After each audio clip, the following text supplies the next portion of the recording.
Comme dans la plupart des pays de l'espace francophone, le français y demeure la langue officielle, même si dans la vie quotidienne, la majorité de la population n'utilise que la langue nationale.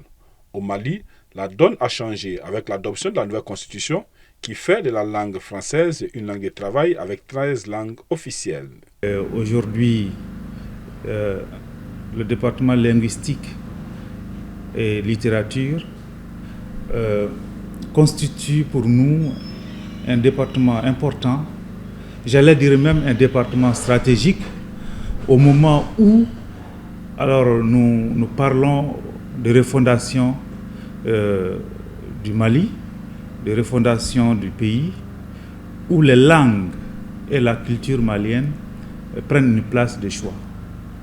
Donc, de ce point de vue-là, les recherches linguistiques doivent être boostées et valorisées, et les résultats doivent être valorisés au profit de la communauté, au profit des décideurs.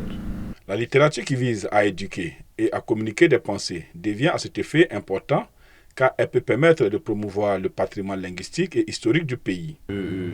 Elle est importante pour celui qui sait que chez nous, nous sommes une société de tradition. Voilà, une société où l'écriture, effectivement, a mis du temps à venir. Donc, les gens croyaient, effectivement, à la transmission orale. Donc, et cette littérature orale améliore, effectivement, la vie de l'homme.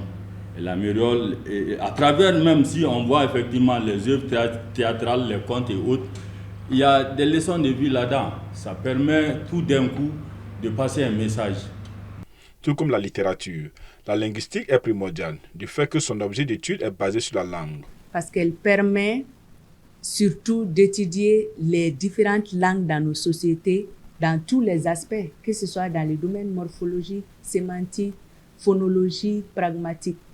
Donc, nous ne sommes pas sans savoir que le Mali est en phase d'officialisation des 13 langues nationales du Mali.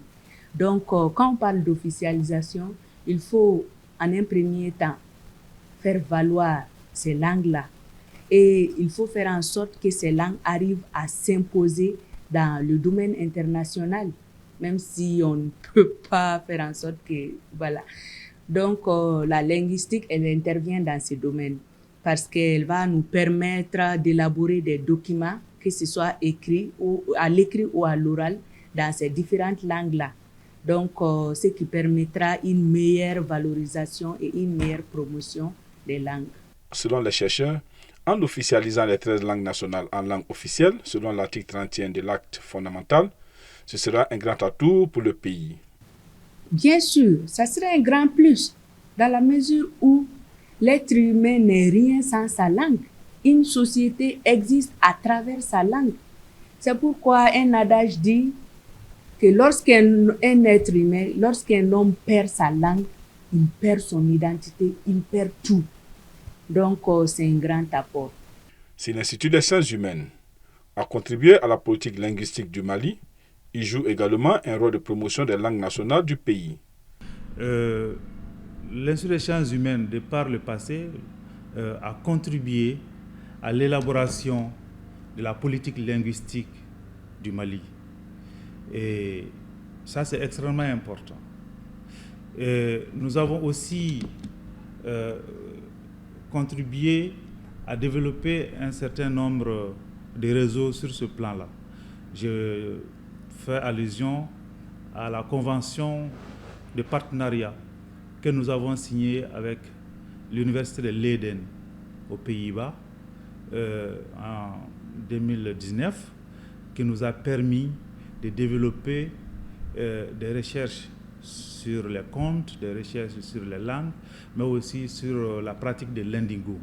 Donc c'était un programme assez vaste, mais qui prenait en compte les langues, les recherches sur les langues nationales.